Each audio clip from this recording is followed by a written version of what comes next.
Nagsimula lang naman lahat ng kaguluhan na ito noong mangarap ang ating Vice Presidente na maging presidente ng maaga. Nung mangarap ang former president na paupuin yung kanyang anak na maging presidente kaagad. Doon naman nagsimula lahat ng ito. Nakita naman natin ng ating presidente, si Presidente BBM, napakamahinahon na leader, napakamahinahon na tao dahil yan yung kanyang personalidad.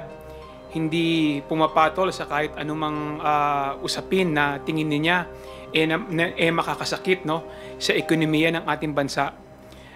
Nakita naman natin ang pagtatrabaho ng ating presidente kasama ng ating speaker. Wala silang ibang gustong mangyari kundi umangat, no, ang kabuhayan ng ating mamamayan. Kung wala lang sanang maagang nangarap, wala lang sanang maagang nag-ambisyon na maging presidente, tahimik naman ang lahat, no?